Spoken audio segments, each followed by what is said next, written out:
Good afternoon to you all. For those of you who are in Africa, I want to first, thanks so much to the LCA and Share Screen Africa to continue to give PASA this wonderful platform to spread the primary protection gospel, if you will. And I think it's especially today, it's an exciting day for primate lovers, especially chimpanzee lovers, because today is World Chimpanzee Day. And here at PASA, we have exciting and really amazing good news to share in honor of the World Chimpanzee Day. For the last 4 years, PASA has been working with a coalition of governments and local partners to get 4 chimps moved from Guinea-Bissau to Liberia. And the chimps who were living in Guinea-Bissau, they were living in heartbreaking conditions, tiny cages, and one chimp was even chained to a tree by a traffic circle. And so these chimps, they were all living in solitary, and now finally, thanks to the support of the Liberian and Guinea-Bissau governments and also the partner in Liberia, the chimps over the weekend were just moved to Liberia. And with the support, pro bono support, if I may add, of DHL, who was responsible for transferring the chimps to Liberia for free. And so, this is exciting news on our end to share with you all. And I hope that, we will be talking about threats facing, especially human-driven threats facing primates today. And I hope that by the end of my talk, and also our colleagues that grasp their talk, we would all, come with even a greater understanding that primates need our help, and we are in a race against extinction, and that every animal counts. Without further ado, for those of you who are less familiar with PASA, please, give me a couple of minutes to talk about PASA. PASA is an alliance that was created in year 2000.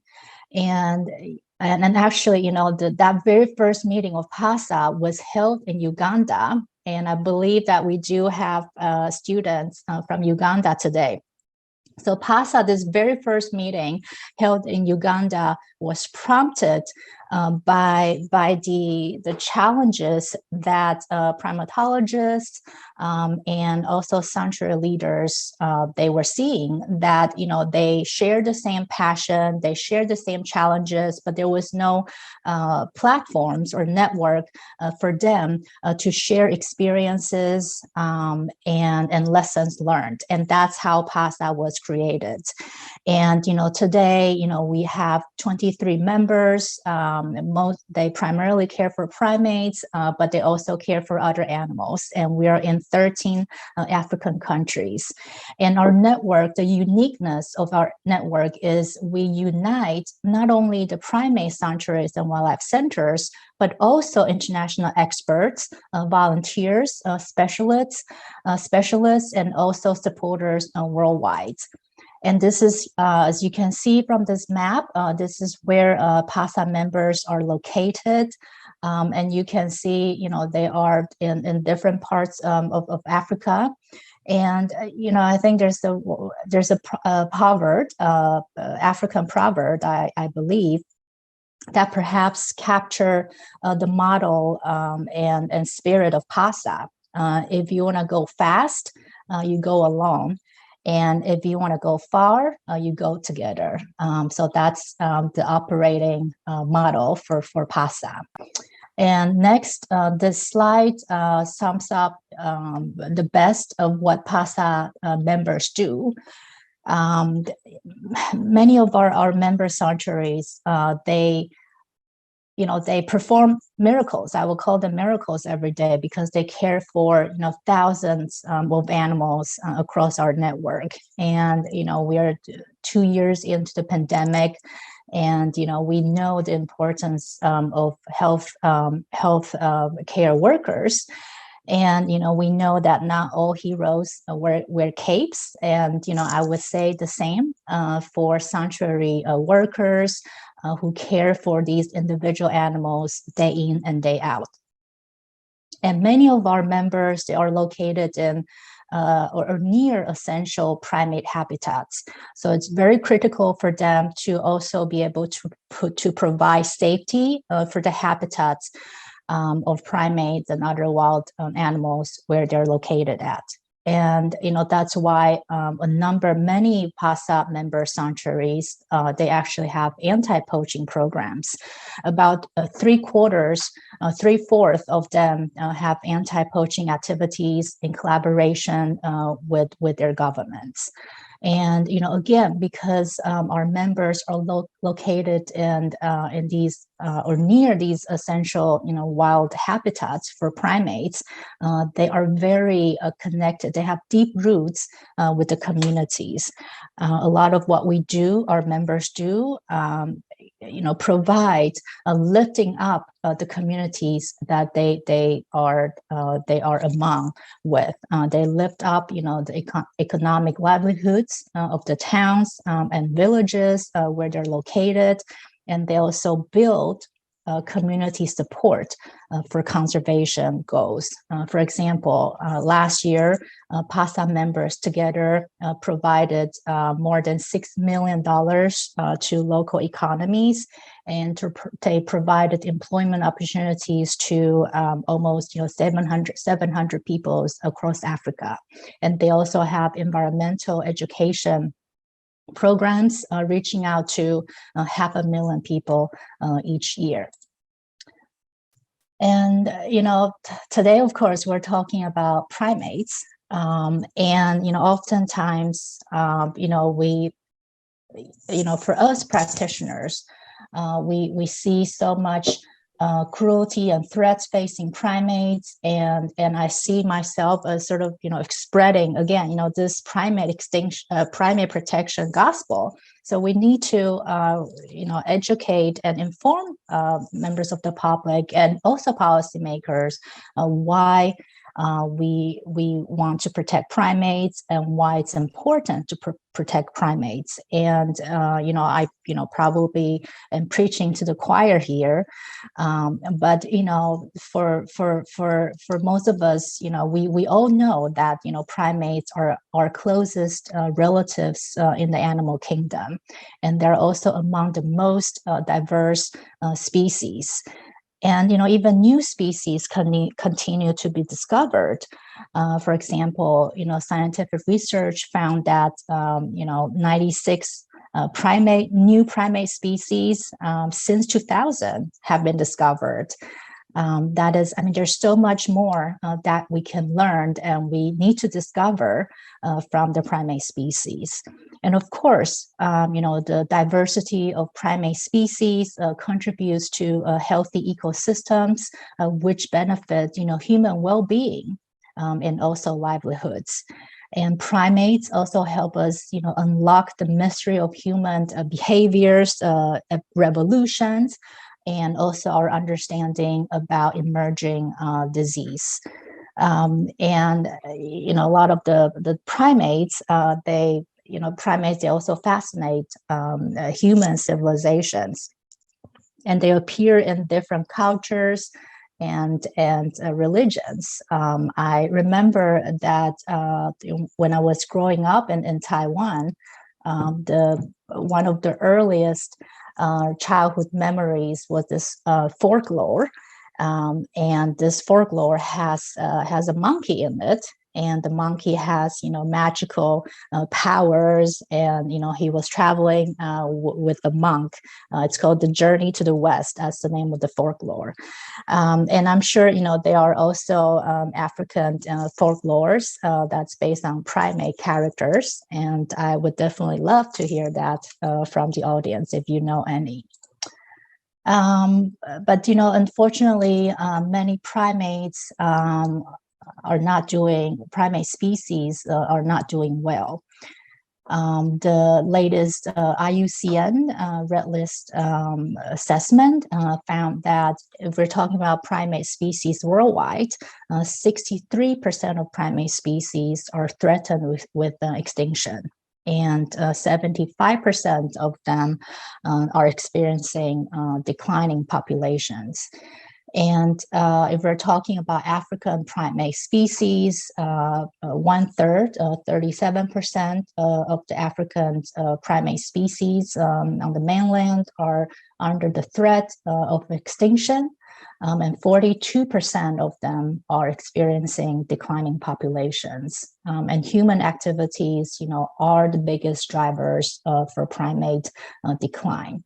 And the way I see it, the threats, especially human-driven threats facing primates, can essentially be, boiled down to these two major factors: our demand for lands, which has led to habitat loss and degradation, and the demand for parts and products have led to illegal killing and also illegal trade. And last week, Johannes talked about habitat loss, but I'd like to also emphasize this threat again, because the habitat loss and degradation part is interlinked with the illegal trade and illegal killing, which I will be highlighting later. The threat of habitat loss and degradation, they doesn't exist in vacuum. Access to primate habitats is made easier today with all these different uses of lands that you can see on the screen. Whether it's logging, mining, agriculture projects, extractions for natural resources, and other human developments have paved the way, essentially, for poaching of primates and other animals to be easier than before. And with the habitat loss and fragmentation, also leads to the disconnectivity of primates and other wild animals, because this disconnectivity leads to the breaking up of for example, wildlife corridors between protected areas, and therefore is a threat to primates and other animals. And the land use change, according to a UN IPBES report, which was released 2 years ago, and also another follow-up last week. The land use change is the biggest threat to biodiversity. And that threat is combined with human-driven induced direct exploitation. And in Africa, we know, and we've seen a lot of slash and burn agriculture practices, but there's also large scale conversion of the wild habitats to industrial size development. It's global. There's global demand for soy, for sugar canes, for rice, for oil palm.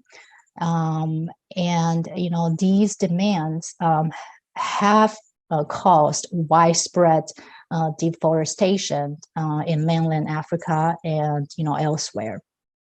And I think oil palm is something that we know, and it's very well known threat to the loss of habitat of orangutan. But increasingly, this is also a threat to habitat for African primates as well. And logging, there's ranging from small scale logging to large scale logging, and foreign. A lot of these logging companies in Africa are foreign owned, and they're abound all across Africa. And the wood is used not only for household, but there's also international demand for luxury furniture, medicine, and also other luxury goods. And the IPBS report that was just released last week, and I found this number really shocking, is that 2.4 billion people, and that is 1 in 3 person worldwide, depend on fuel wood for cooking. And, obviously deforestation is not only causing negative climate change implications, but it also means, the loss of, for example, canopy cover and source of food and shelter for primates. And, bushmeat, again, because of the easier access to primate habitats, leads to easier access for bushmeat hunting. And bushmeat hunting has been associated, with the mining of minerals, coltan and tin and gold and diamonds in the DRC, and, is the main threat to Browers gorillas. And with the habitat loss and degradation, again, the easier access to these essential habitats of primates is fueling the poaching and trade in primates. And first and foremost is the poaching for bushmeat. And there's also associated trade in live animals, and this trade in live animals can be legal, but also mostly illegal. That is, of our concern. And there are also other uses of primates. I know that we are talking primarily about illegal trade today, but I'm a big fan of having a comprehensive understanding about wildlife trade, and that's why I'm including these illegal use of primates as well. So, for example, hunting trophies is illegal use, and in Africa, especially the parts of gray apes are being used in traditional medicine and also ceremonial use, and that's something that I think we should understand the driver for that as well. I think the gray ape parts, especially chimpanzees and gorilla, are believed to have protection powers from evil spirits, and that's why there's a drive for use in these parts. And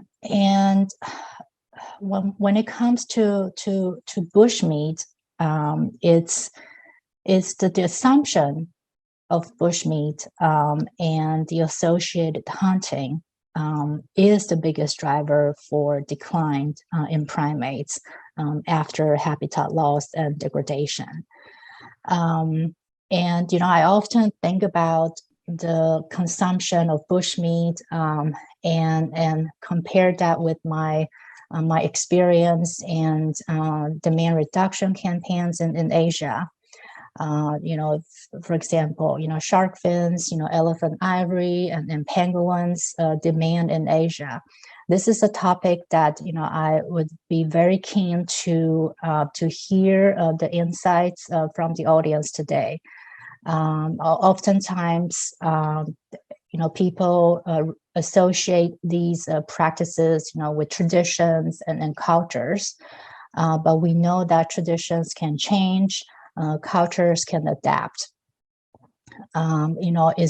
Is it a tradition, or is this something that they are alternatives or other ways to address these issues? And when it comes to unsustainable hunting, according to the IPBS report released last year, the unsustainable hunting has been identified as a threat for over 1,300 wild species, mammal species. And it's especially concerning is the hunting for large body mammals, and great apes would be among them. 55% to 75% of the wild meat biomass derived annually from hunting of large mammals. And so it's definitely a very alarming figure to know. And, when we look at this trade, it's a lucrative trade. And that is why it's driving the demand. One figure put at the grape ape bushmeat trade, the value to be, as much as $6 million per year. And there are, individual studies in different countries on the primate bushmeat trade. For example, in Nigeria and Cameroon, they found that 150,000 primate carcasses from 16 species were traded annually. And even just in one market in Ivory Coast alone, close to 9,500 primates were traded. And a lot of us have seen the photos of bushmeat from great apes, whether it's gorillas or chimpanzees. They were slaughtered and stacked up along the road, and oftentimes they can be found near infrastructure projects. I remember that when I was working with the Chinese conservation organizations who has research projects in Africa, and they were telling me that outside of these infrastructures projects, they were bushmeat, all kinds of bushmeat being sold, especially pangolins, sold to these workers. And the concern for bushmeat from bushmeat consumptions. There are numerous concerns for the bushmeat consumption. And first and foremost, it's driving population declines, and therefore it's driving the loss of that biodiversity. Some call this bushmeat consumption has led to the empty forest syndrome. And hunting for bushmeat is particularly harmful to gray apes who have dwindling numbers. They are also prone to overhunting pressure and struggle to rebound from overhunting. And so, for example, the hunting is a major cause for reportedly 50% of decline in Gabon, and it's also driving the decline of black colobus in the Congo Basin. And the loss of primates and the loss of biodiversity also affects the health of ecosystems, because many primates, as you know, are important seed dispersers. So they're kind of like gardeners of the forest, like African elephants, the way I see it. And one research was following bonobos in the DRC, and they found that bonobos are the second largest frugivores after African elephants, and therefore they are as effective in spreading the seeds, and so that other animals in the same ecosystem can benefit. So they're as effective as African elephants. And biodiversity loss is also a loss of livelihoods for local communities. It's a lose-lose situation, and we want to strive for win-win solutions. The biodiversity loss upsets the balance of ecosystems, which could affect human communities who depend on biodiversity for food, for medicine, and for livelihoods. And with the pandemic still raging on, zoonotic disease is still very much in everyone's mind, especially policymakers. And bushmeat consumption is linked to numerous emerging infectious diseases such as HIV, Ebola, and also SARS, which is a type of viruses that we're seeing for COVID today. Research shows that 60% of emerging infectious diseases are of zoonotic origin. And among these emerging infectious diseases, 75%, more than 70% of them are from wild animal. And that's why when it comes to bushmeat consumption, public health is a very important factor to consider. Because these zoonotic diseases, as we know from the case of monkeypox and also COVID, the consumption and the trade might be happening in source countries when for example, the COVID, the consumption took place, the trade took place in China, but the consequences, everyone is paying a price, is sacrificing, is affecting people outside of the range states, and so it's then bushmeat also has been found, continues to be found to be smuggled outside of Africa.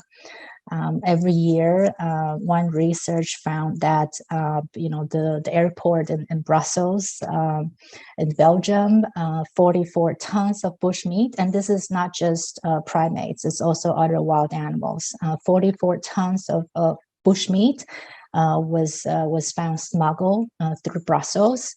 And even here in the U.S., where I'm based, every year, every month, we're actually talking about 15,000 pounds of bushmeat that has been smuggled into the U.S. And research done on the seized bushmeat here in the U.S. Found, bushmeat from monkeys, from chimpanzees, from bonobos, and these bushmeat was tested positive for zoonotic viruses. And, of course, another concern, especially for PASA member sanctuaries, is that, the bushmeat trade is, fueling the illegal live pet trade. Adult primates are killed for bushmeat, and babies are sold or kept as pets. It's a tragic situation that is unfolding every day, unfortunately. And when it comes to the trade in primates, as I said earlier, there's the legal trade, for example, for zoos, facilities, and hunting trophies. The primates are among the most targeted trophy hunted animals. And there's also the illegal trade. And illegal trade is not only a conservation concern, but it's also a serious animal cruelty perpetration. And these demands for primates doesn't happen just within Africa. There's also a increasing, very high international demand as well. And when it comes to the illegal trade in live animals, this is an issue that I think we don't talk enough about. When we talk about wildlife trafficking, I think most people, especially policymakers and media, their mind immediately go to elephant ivory, rhino horns, or pangolin scales. But there's also a huge business, criminal enterprise that are profiting from poaching and trafficking of live primates and other animals. And this again, bushmeat trade is lucrative, and so are So are the traits in live primates, such as great apes. And one study found that annually, the trade in great apes can go as high as $8.8 million. And I think when we look at the trade in live primates and live apes, it is not just the animal that has arrived at Pasha Sanctuary that is the victim. I mean, there is a whole family and whole groups that were killed during the process.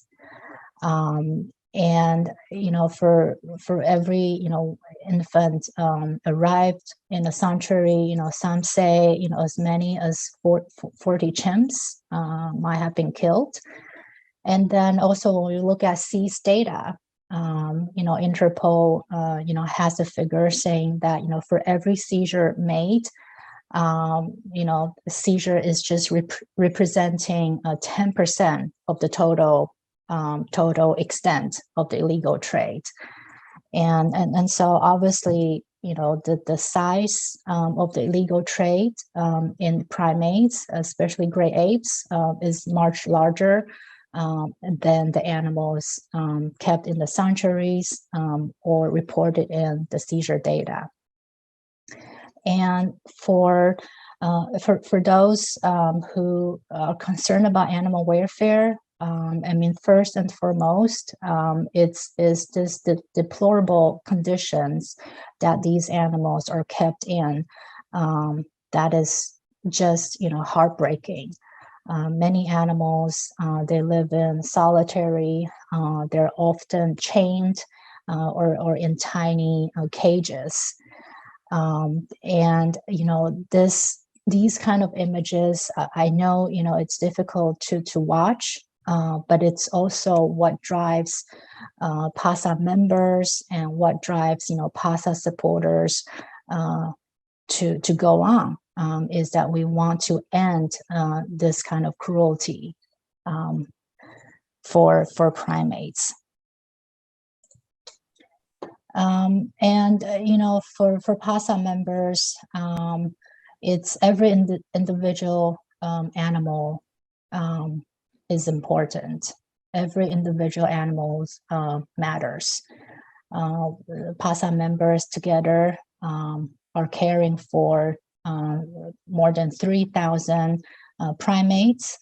And, among these 3,000 primates, a third of them are chimpanzees, and there's also gorillas and bonobos under our members' care.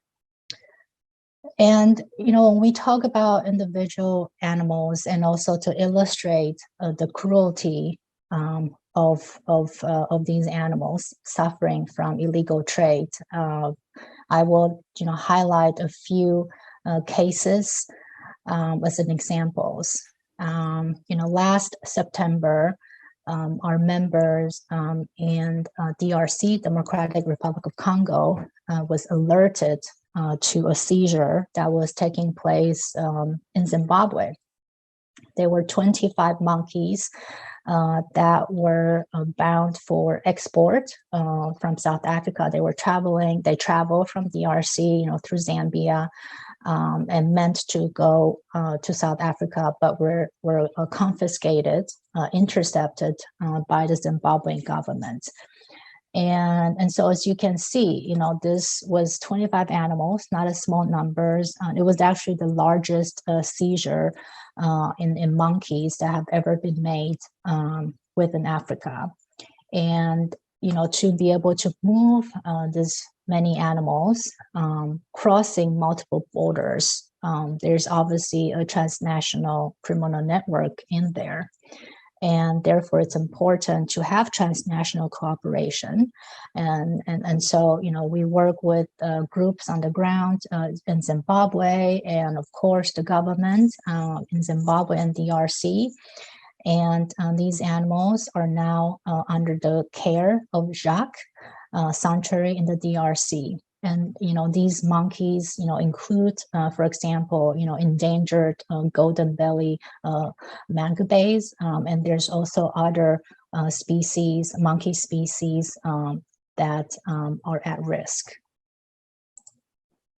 And next, this handsome guy is his name is Captain.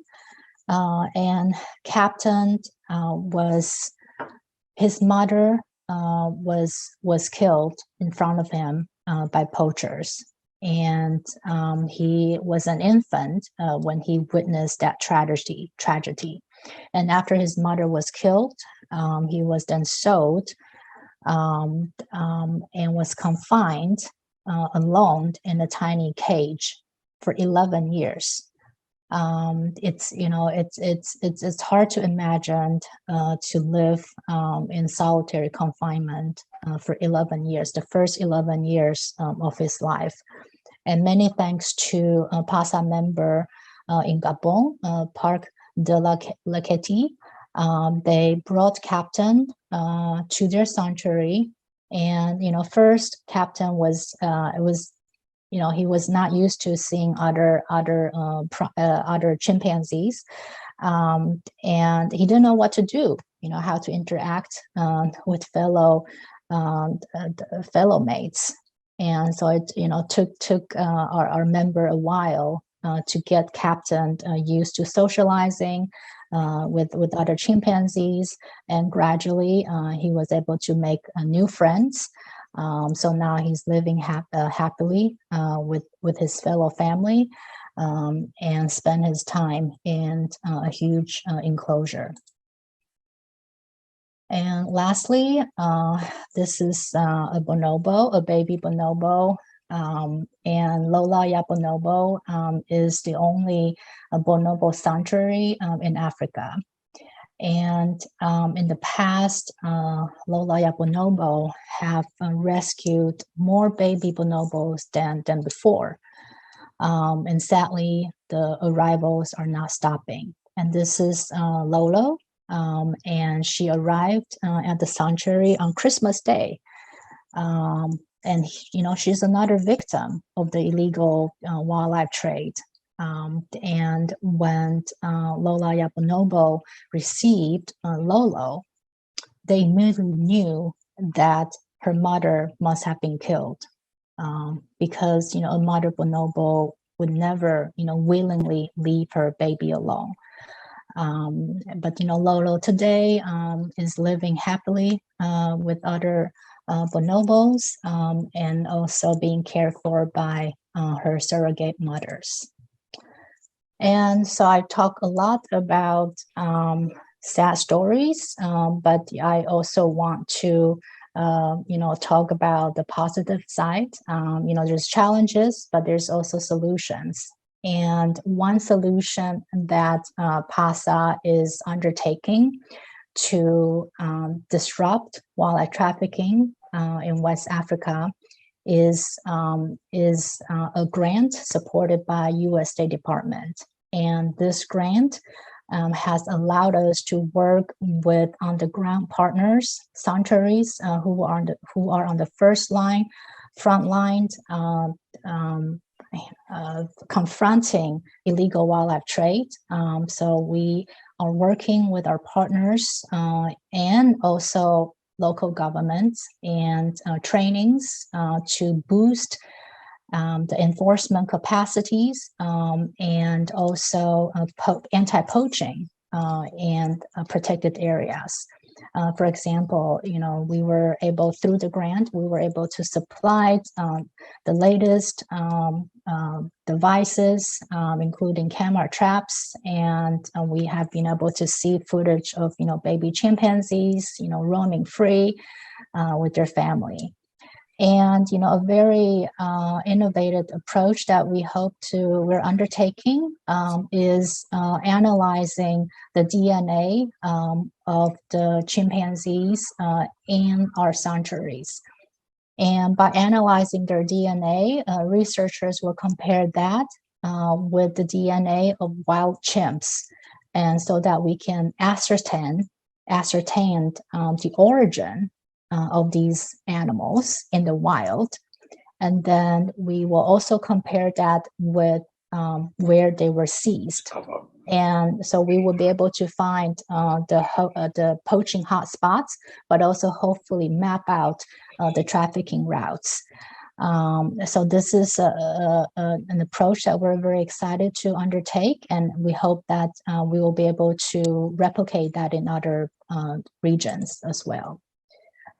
So lastly, just want to show some happy ending pictures. On the left is animals that have arrived in our sanctuaries, and on the right is them living happily and free as wild animals, as they should be.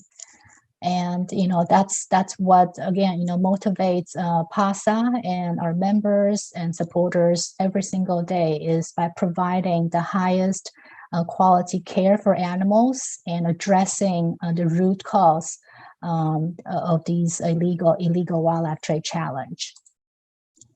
And that is my presentation. And next, I will turn to colleagues at GRASP to show you their seizure databases to illustrate the extent of this illegal wildlife trade. And I will turn to Charlotte and Kevin. Thank you so much, Iris, for your talk. Hopefully we're going to just look a little bit more now into how we can actually stop more apes ending up into sanctuaries. But very quickly, I'm Charlotte. I am from the Great Ape Survival Partnership. And for those of you who don't know what GRASP is, very quickly, we're a unique alliance of national governments, research institutions, UN agencies, conservation organisations, and private sector actors. We're actually over 106 different partners. And we have 6 priority areas which aim to assist great ape conservation, which include political advocacy, conflict-sensitive conservation, habitat protection, green economy, disease monitoring, and then, of course, what we're talking about today, law enforcement and the illegal wildlife trade. But why am I here talking to you about this? Very, very quickly, I actually have a background of working with rescue chimpanzees, both in Cameroon and the UK. And so I've seen firsthand both the physical and psychological impact that the illegal wildlife trade has on great apes. But this goes beyond welfare. Of course, it's really sad that these animals are ending up in these situations, but this is a huge conservation issue.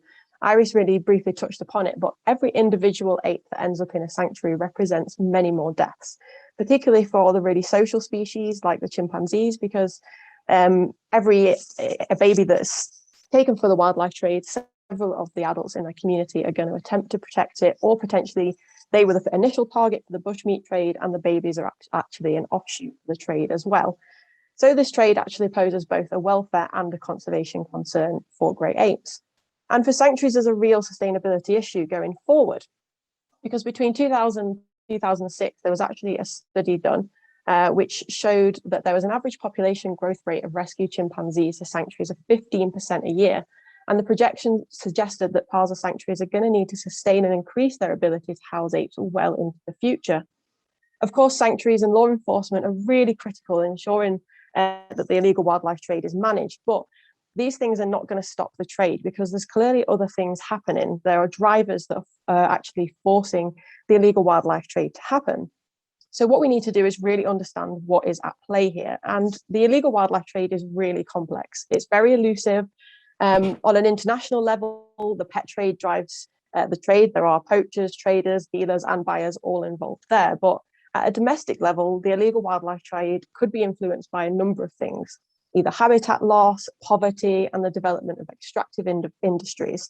So this is not just people deliberately going out and taking apes from the wild. As people are really short on money, particularly in these indigenous communities living alongside great apes, the opportunity to take apes because of logging industries and other extractive industries is going to really exacerbate the trade. So what we need to do is collect data, understand what is really pushing the trade to happen. Now, I attempted to do this very briefly during my master's. I wanted to look at the potential predictive variables of the illegal wildlife trade, particularly focused on chimpanzees in Cameroon. My plan was to look at seizure data to assess hotspots of the trade within Cameroon and look at what might be driving it. But very quickly, what I found was that this data exists, but either in a very limited capacity or not at all. So, for example, I was in contact with 3 different organisations in Cameroon looking for data on seizures. I managed to get 178 seizure records, but only 50% of these actually provided me with a date and a very specific location of where the seizure took place. So already we can see that either the data is not being kept properly, or the sanctuaries and the other organisations working out there don't have the capacity to actually maintain these records. There's also the issue that while seizure data will show us some really important information, it's hard to make assumptions just based on where the individual was rescued from, because the seizure location doesn't necessarily show that that's where the animal came from. And if we look at this diagram that I have here, which came from my study, we can see that I was able to show where there maybe was a higher frequency of seizures occurring, but we don't know that they were actually taken from this area. And I hope you can see my mouse where I'm pointing to which point on the diagram here. But this little dot represents a small town called Nangaraboko, which is in the central region of Cameroon. And it lies just on the eastern side of the Sanaga River, which is the home range for the central chimpanzee. And then on the western side of the river is where you'd find the Nigeria-Cameroon chimpanzee. So you would assume that any chimpanzees that are rescued from Nangaraboko would be central, but what the records show was there were many Nigeria-Cameroon chimpanzees found here. So this really proves the point that the seizures don't always indicate where the animal was from, and we need more information about what's happening in these seizures as well. And here, what I was trying to do, as I mentioned, was look at potential predictor variables. We can see with the national road routes that there was a clear indication that the closer to a national road that the seizure took place, the higher the frequency they were. And this road just running here actually goes straight into Yaoundé, which is one of the capital cities of Cameroon. So it's a clear indicator that something's happening here. I didn't find much indication that logging concessions or distance from a national park had any implications, but we can already see how powerful this data could be if we had more of it and more information alongside it as well. So what is GRASP's involvement in mitigating wildlife trade? Well, GRASP works with CITES, Interpol, Traffic, Eagle Network and other prominent actors to understand the scale and scope of illegal trade in great apes and its drivers, and also to strengthen the legal protection of great apes by improving national legislation, law enforcement efforts and prosecution. And until recently, as I've mentioned, there's been a real significant lack of data on the trade in great apes, including the circumstances surrounding the confiscations. And this makes it really hard for organisations like ourselves to define longer term strategies to combat this high profile issue. So in 2013, we published a report called Stolen Apes. It tried to look into the detail of the illegal trade of great apes. And you can see just from this one excerpt of it, that in a 6-year period, it's estimated that over 22,000 apes globally were lost because of the illegal wildlife trade. So either this is confirmed confiscations or ones that were presumed dead as a result of the trade as well. And there was a high interest in this report, and CITES actually requested that an illegal trade database was established, because they themselves have a trade database, but it only deals with legal trade and on an international level. So we don't actually know what's happening in the illegal trade and at a domestic level as well, so within the countries that it's occurring. So we launched the seizures database in 2016 at the 17th CITES COP. It was in collaboration with the World Conservation Monitoring Centre. And the database is designed to collect data related to international and domestic illegal trade, both in live individuals and in body parts. We're really here trying to build a huge picture of what is happening. But also what we want to know in this database, as Kevin will talk to you about in a little bit, is all the specifics that come alongside it as well, like what else is happening when these seizures are taking place. We also released a status report on the great ape populations and their habitat, which was again requested by CITES and was in collaboration with the IUCN Primate Specialist Group. And unsurprisingly, the threats that were highest for great apes were habitat loss, disease, and of course, poaching and illegal trade. And interestingly, poaching and illegal trade was a threat for every single species and subspecies, whereas some threats maybe only affect certain ones. So what is the purpose of the database? Well, what we want to do essentially is to produce reports based on credible data that are submitted to the database. And what we want to look at, as I've mentioned, is what are the drivers of the trade? Also, are there any other illegal activities that are linked with the illegal trade? Because this could be a real global issue in so many different forms, but there's just not the evidence there at the moment to prove that this is happening. And then from the reports that we will produce, we want to look at what strategies we can put in place to mitigate the illegal trade based on this data.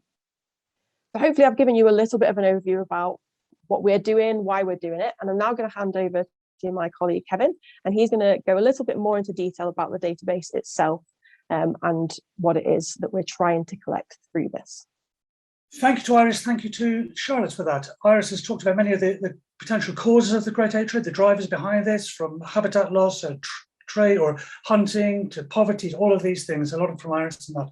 And Charlotte's talked about how it's difficult with existing data we have to actually understand that trade, what's going on, what are factors behind it, what is a much bigger picture than the sanctuaries can deal with. That's what I will deal with today. I will talk about the database we're trying to build up that helps us to understand these factors.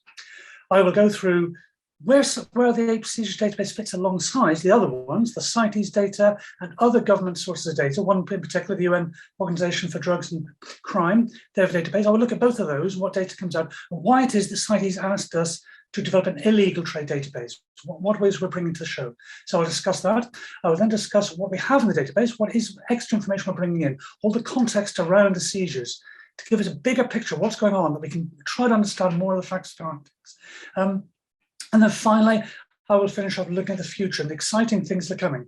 Because let's be honest, a database is a piece of software. It's not inherent, unless you're an IT enthusiast, it's not inherently sexy. But what you can do with that, especially as we go into the future, is really, that's where you get the turn on. It's really good. So please, fasten your seatbelts. We're going to take off. Any notes you want to take, students, please look at the YouTube later. For now, just sit back, put your pens down, and here we go. So what do we have on the database and how does it fit alongside CITES and other databases? I will look at CITES, their trade database, and why it is they asked us to come along with an illegal trade database. I will look at the UN ODC, Organization for Drugs and Crime. They have a different form of database, an informal network between countries, gives a different set of data, but equally, these are the two sorts of data that countries have, nation states. Why are those not full in the picture? Why did CITES ask us to go further? Then I will show you what GRASP does, and how far we've got with that. CITES. This is a publicly available database. You yourself can go in and search it. There's the web address on the bottom, trade.cites.org. You can go in there, you can look for different taxon, you can look for date ranges, places, and pull out what information you can get. Now that information is delivered by governments to CITES to understand what's going on. But this is the problem. This is an international trade database, not an illegal trade database. Many people think CITES stands for the Convention on Illegal Trade. It doesn't. It's a Convention on International Trade. This is the official trade that goes on. Nobody's declaring illegal trade, of course not. So of course it's not recorded, not reported. There's your problem. It's also not national trade. And as we heard from Iris, there is so much bushmeat trade going on. We're not going to catch it all with just international trade. Now, that said, the database does include some seizures, some confiscation data, and we can look at that. That said, again, there's a problem with that. Much of that is previously seized, previously confiscated data, which is now, for very legitimate reasons, being traded around. As I say here on the slide, for forensic analysis, the return of specimens and so on. However, let us just see what the CITES database can tell us. Today on World Chimpanzee Day, let's look at the chimpanzee data they have. This I took out a week ago, so it's recent data from CITES. It shows 112 animals over a kind of long period of time, over a 10-year period. Not really very many, is it? That's basically one animal a month. And as it happens, 111 of 112 were all in 1 year. So really, the trade data, the official trade data from CITES just wasn't hitting the mark. And hence, they came to GRASP and said, please, we need an illegal trade database. And that is what we've tried to develop. And before I go on to the GRASP database, let us look at the UN ODC, the Organization for Drugs and Crime. They have a different way of going about this data. Through an informal network of the legal mechanisms in each country, the border controls, the law enforcement agencies, they try to assemble the data that they have on seizures and so on across country, movements, illegal movements. Being different countries with different laws, different definitions and so on, you can imagine this database is very inconsistent, very difficult to use, and a bit of a Harry Tate job and all, for those who know that phrase. It's the World Wildlife Seizures, the worldwide database. It's also not publicly available. It's law enforcement data. It is sensitive. It will not be made available. So therefore, we have to rely on UNODC to report to us when they choose information about great apes. Here's two of the most reports, 2016, 2020 reports. The 2016 report did look at great apes. And they didn't actually devote a chapter to it, they devoted a text box, but never mind, there was text to go with the picture. Here's a picture that gives us a story. Across this 15-year period, they came up with, 208 apes. Again, not very many, it's about 1 month again, but it's different data. This is live apes this time, rather than the CITES data, which I didn't actually mention. Most of the CITES data was actually body parts, hair, things like that. It wasn't even live apes. 208 live apes, that's different, but the numbers are roughly the same, 1 animal a month. And we heard from Iris just how much trade is going on. $6 million, $8 million worth of great ape trade a year. That's not 208 animals. So these official government sources were simply not extracting the data we need. Hence, CITES request to GRASP to do something. And this is what we tried to do. Let me talk about the CITES database. For that, when you log into the database, you see that part at the top of the screen, the face looking to you, and a login on the top right-hand corner. All the PASA sanctuaries have login details, they have passwords, they can enter the database and load up their data for us now. Now, we are still coming towards phase 1, we call it, of this process. We've created the technology to do this, the infrastructure, along with WCMC, the World Conservation Monitoring Centre in Cambridge, to create this database. We've validated, harmonized, and uploaded all the historical data we have, going back over the last 20 years. That has been done. That was one of the kind of sad tasks that Charlotte had to do when she arrived at GRASP, sorting out this data, a very long, mundane task of getting this data up, validating into the database. And we've contacted data suppliers. In the first instance, there's PASA, the sanctuary managers, often the first part of call for seized apes, for them to upload it. And they have started supplying us with data, which is now in the database. That's where we're at. Now, you're not supposed to see the screen, it's all a little small thing. My point in showing you this is to show you that the database for the people uploading data should be tick boxes, try to make it easy as possible. Having selected, in this case, a chimpanzee is being delivered, we ask what species is it? A central chimpanzee, Western chimpanzee, Nigeria, Cameroon chimpanzee, so on. We then start to ask a bit of context. What was the intended use of this ape? Was it as a trophy? Was it just as a pet? Was it for circus? Was it for a zoo? Was it wild meat? We then ask, are there any arrests made in connection with this? What was the reason? What incidents were associated with this? Was it trafficking of some kind, drug trafficking, arms trafficking, plant trafficking? Was it illegal logging? Was it poaching? And then we ask about activities around about at the time. Was there coltan mining going on? Was there palm oil production? Was the road being built? Was there war, civil unrest, things like this? We're trying to make this tick box so they can go in and provide the data quickly. However, it remains not simple. This is what we ask. Now, this slide is deliberately messy. It's deliberately supposed to be a bit intimidating, a bit too hard for you to read. We ask detail. We ask a lot of information. And this, of course, we understand is a difficulty, is a problem for the sanctuaries. It is a lot to ask. There's a huge amount we try to get. You can glance through this list now, draw what you like, and come back to it later. My point, as I said, is to impress upon you that is a lot. It's a task. It's not a quick game. We are asking detail. That is what we need if we're going to draw out all the drivers of this trade, if we're going to understand what is driving a habitat loss. Is it to do with infrastructure development? Is it to do with farming? Is it to do with illegal activities and organized crime? We simply need to get to grips with it. Once we get to grips with it, we can start to do something about it. And as Charlotte was saying to you, this is a much bigger problem than sanctuaries looking after a few apes. This is about a conservation issue affecting thousands of apes. As we saw from Iris, just how many apes must be involved to create a $6 million trade in great apes every year. That's phenomenal.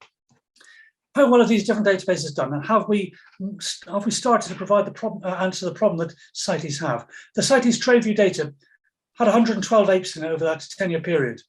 UNODC worldwide data had 208 apes over a 15-year period. So these are the two government sources that governments normally have available to them. Have we started to provide an answer to CITES problem for them as they requested? Well, we have 2,000 apes over a 20-year period. If you work it out per month, that's roughly 10 times as many as the site, and that's so far. We started through the process, we built the database, validated data, we started with PASA to get data loaded in, and so far up to 2,000 apes. We have more sanctuaries to come. So I'll give warning to any of the PASA mass sanctuary managers out there, amber warning for you, I will be contacting you again personally soon to seek more data from you as we continue with this. Just to summarize about this database, what it's about. First of all, the data is validated by experts. Every record we receive is sent to an expert. I'm sorry for the noise. I'm right underneath Heathrow Airport at the moment. There's a lot of traffic. Let the plane disappear. So every record we have is sent away for validation by experts. So we, of course, being a partnership, we have experts in every species, every subspecies, in every region around the world. So every record that comes in goes to an expert to overlook it. Does it make sense? Is it just a copy of data come from elsewhere? Are there questions to be asked? We can validate the data independently that way. This is not us doing validation, it's independent experts. We also collect data on live apes, on the dead specimens, on the body parts, much greater than the trade database from CITES or from UNODC. So we try to collect everything. We are trying to get to grips with the whole story. Now, access to the data, is it public data? Yes, in a qualified way. The problem with UNODC is it's not publicly accessible, but public accessible is necessary for people to understand and to trust. However, the data is sensitive. It's law enforcement data, and also the provision of the data can involve risk for individuals. This is potentially a very dangerous business to work in. We will protect those individuals. Data that comes to us, people can request it, and we will supply what we can, but it will be the request will be overseen first, and data will be anonymized. It will not be possible to trace back individual apes to individual people, individual locations, and so on. We must protect our sources. We must allow people to provide the data and feel safe in doing that. So we will. There is, however, in this database a practical challenge for the sanctuaries. Supplying that data is a lot of work, and it's not what sanctuaries have traditionally seen as their role. Their role is to rescue an individual ape here, an individual ape there, look after their welfare, bring them a future. The idea they're going to come back and then spend a long time in front of a computer filling in forms is not what most sanctuary workers think they're going to do. We have to convince them it is, and we have to work with the sanctuaries to find other ways of delivering that data which might be more suitable for them. So, for example, perhaps mobile technology can be used in the future, or paper forms which can upload later, something like this. Now onto the future, and this is where we start to turn from boring database into something really quite exciting. There are a few initial functions which are natural, which are quite good. We improve the data's analytical functions, but to give you where, when, how in numbers and diagrams and so on. We will talk to people like traffic to come up with the methodologies needed. Traffic has some very good technical methods for analyzing data. We need to bring that into the database as well to use that. And we need to start reporting. Understand what are the drivers for this trade? What is driving habitat loss? What is driving the trade outside habitat loss? What are the factors involved? And then we go on to the exciting stuff. But this really gets sexy now. Iris mentioned genetic geolocalization. If we go to Max Planck in Germany, they have a huge database on chimpanzees covering West Central Africa. It is possible now to locate a chimp to within approximately 100 kilometers, according to its DNA. That means we can identify which actual reserve, which actual national park it came from. That's phenomenal. Now we can start to know exactly where they came from and feed back. There are many uses for that, from law enforcement through to returning apes to where they came from originally. That's great. Facial recognition software. We as humans, we're used to this. Big Brother is watching you all the time and recognize we can use this on apes. Why not? Companies like ChimpFace do this. Facial recognition, identify the ape, which means on the web, if people are selling on the web, we can find that ape, know where see if it's recorded anywhere else and so on. We get law enforcement to take pictures and upload the pictures. We can start to build this database to track down individual apes as they move around. And then we go on to fingerprinting. That's another source. This is something with the London Metropolitan Police, commonly known as the Met. There's somebody privately working on this for many years, developing techniques on this. That's built up a database of thousands of cases. So it's possible to trace individual apes as they move around. He's even managed to rejuvenate old dead specimens and get even 200-year-old gorilla hands taken from the Natural History Museum in London. He's rejuvenated those to get the fingerprints off and to be able to trace that ape around. He's looking now at digital techniques, which are much easier to use, which this will come out in due course. It's fantastic, exciting. It's something we can really do a lot with. This database can go stratospheric with this. It's really, very good. And the connection with customer side to this is great. This brings some of the front line all the way through. I hope then we can really do help CITES in the work they want to do in illegal trade and get further. So just to finish off now, what is the situation of the database that is? There are countries in Africa and Asia with legal restrictions on supply of data. It is not always easy to give data. It can be illegal. We have to be careful. We have to look after our sources and get the data at the same time. It's a task we have to deal with. There are practicalities for sanctuaries to report effectively, as mentioned. It's a lot of data, it's very hard. We have to work with sanctuaries to find better ways of doing that, and we will. But we do need the pastoral sanctuaries and others to report that consistently reports all the time to build up this database and do well. And the reports from it will inform policy. Information is power, as I call it. It is exciting. We can understand poverty. We can understand the various drivers of habitat loss, of infrastructure development, of farming, how this affects things. And to pastor managers out there, please send me your data any old way you can. Kevin@un-grasp.org. Please send me any data. I will be in contact with individuals soon to follow up. That's the Ape Seizures database. Thank you very much for listening. What I will do now is pass you back to Charlotte just to finish off. Thank you very much. Thank you so much, Kevin. And I'll keep it really short because I'm conscious that we're low on time here, but yeah, just to emphasize that it's so critical that we really understand the drivers, because law enforcement and sanctuaries, that it's obviously doing a great job at removing these individuals from these situations, but we really have to understand how habitat loss, how poverty, how extractive industries are really influencing this trade, and focus efforts to alleviate issues in these areas, because we assume that that's what's happening, to then ultimately help end the wildlife trade. And of course, it's a massive undertaking. We've emphasized so many times, and having been in the field myself with sanctuaries, I know that the first thing a sanctuary manager or staff, when they're going out to rescue these animals, is to get the animal out of this situation, get it to the sanctuary and get it back onto a road to recovery. The first thing is not to stand at the seizure location and go, where's the nearest logging commission? Where's the nearest this? Where's the nearest that? But if we want the sanctuaries to be able to keep going for many, many years, because apes can live well into their 50s and 60 years old in captivity. So this is a real lifelong commitment that sanctuaries are making to these animals, and eventually it's not going to be sustainable anymore. So we all have to work together. We have to find, as an organisation, ways to make it simple for the sanctuaries.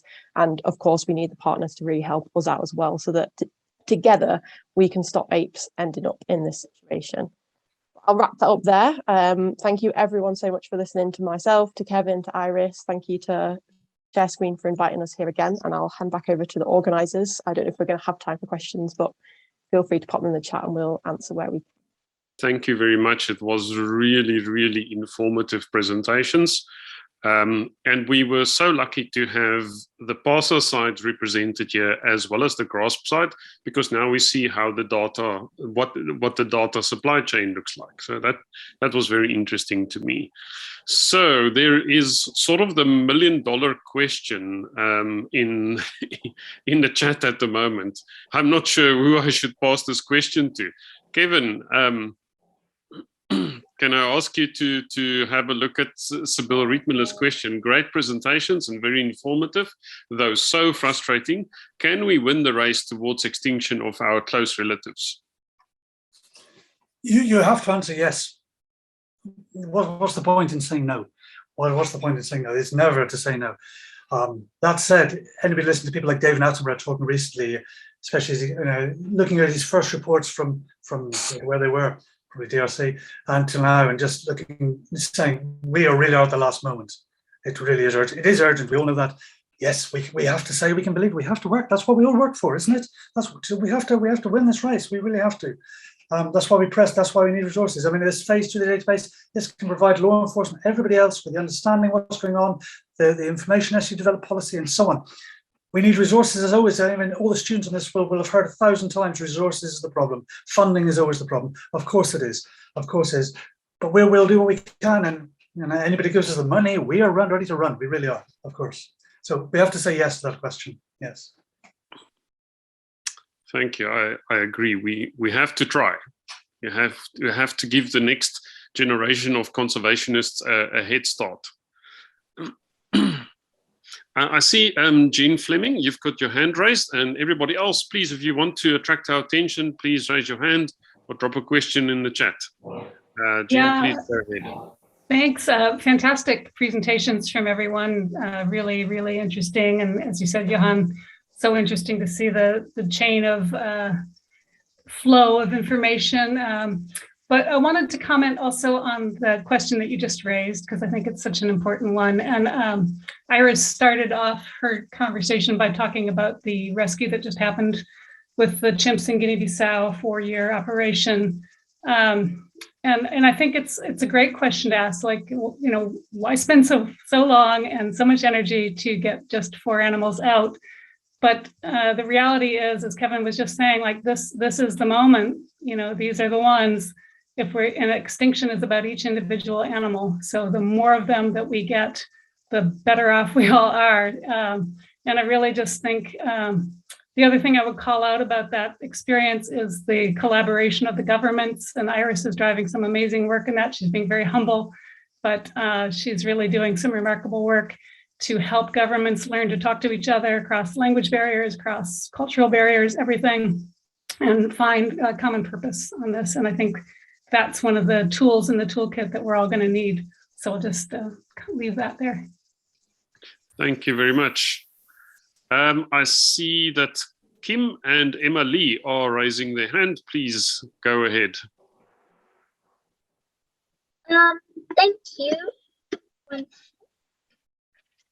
Hi, Iris.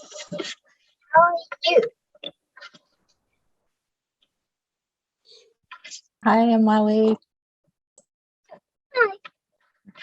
Happy World Chimpanzee Day. I'm doing talks at school, and do you know or have any pamphlets that I could share? Well, yeah, happy World Chimpanzee Day to you, and also your mom, Kim. And hi, yeah, we definitely have information that we can send to you, especially, you know, what I said earlier, the success story of the transfer of chimpanzees from Guinea-Bissau to Liberia. So that is, you know, happening right now. And so that's, you know, that is the story, real-time story that you can share with your audience. And thanks so much again for spreading the message among your you know, fellow schoolmates. And just one more thing. If you had one message to send to children, what would it be? I will say extinction is not an option. I think, you know, that also goes back to the questions and, you know, the comments made by Kevin and my colleagues is that we cannot afford not to do anything. I mean, we can, you know, our only option is doing all that we can and to fight against, you know, whether it's biodiversity loss or climate change crisis. I would also just jump in here, Emma, and it's so lovely that you've joined us. Obviously, extinction is not the answer, but you are our future. So keep being passionate. It's really nice to see young kids like yourself in talks like this. Because yeah, we're putting in the groundwork, but it's your future, and hopefully we've got some young primatologists coming through from this talk as well. Fantastic. Thank you very much. So a comment from Johannes Refuge that he answered my question. I wanted to know if we could look at some success stories. Few success stories, but mountain gorilla numbers doubled over past 40 years and almost no incidents of poaching. So that really shows that it can be done. And we can look at these stories, learn from them, and hopefully duplicate. I think that's... Yeah, please go ahead. Yeah, no, I think that's really a great point, you know, to highlight, you know, we're always drawn to these, you know, tragedies and, you know, sad parts of the crisis. But, you know, we also should remember the success stories and the success stories, and also, you know, the people on the ground that make it happen. I think that's, you know, always, for me personally, it's always the most inspiring part is, you know, the people on the front lines who continue to provide, you know, inspirations to see how they fight against whether it's illegal wildlife trade or other threats to wildlife and habitats. Absolutely. Another question from Alison Leach, and I'm assuming that she's referring to the date of confiscation of the primates. Are sanctuaries starting to provide dates yet? I presume that means, are they providing data? Data. Yeah. That's also a possibility. That's my guess. The answer to that is yes. We've been in contact with all the pasture sanctuary managers, talked to them individually, and sanctuaries are starting to provide us with data, yes. Some of them have difficulties. Some of them are in regions where there are controls, government controls what data can be released, which of course is a problem, but we work on that. We have historical data, and as I said, I will be back in contact with all the pasture managers soon, one by one, and we will continue that process and hopefully collect all the data that the sanctuaries have. But yes, the data, our sanctuaries are starting to provide data, which is why we have over 2,000 records now compared to CITES 200. And yes, that's down to the sanctuaries helping us and providing us information. and it's been the PASA sanctuaries we've gone to first. So thank you to PASA so far, and be ready. I'll be knocking on your door very soon, at least electronically. And Kevin, on that part, we do have a number of PASA colleagues, including PASA executive director here in the audience. And we do have our regular communications with the members within our network. So I'll be happy to connect with you offline and see how we can help get these data. Well, I think that's great. Thank you very much for that, Iris. And also, of course, we're very happy to also to tell everybody, PASA, of course, is a member of GRASP. We're a partnership. PASA is part of our group. Of course, we're happy to come anytime and actually run workshops and so on.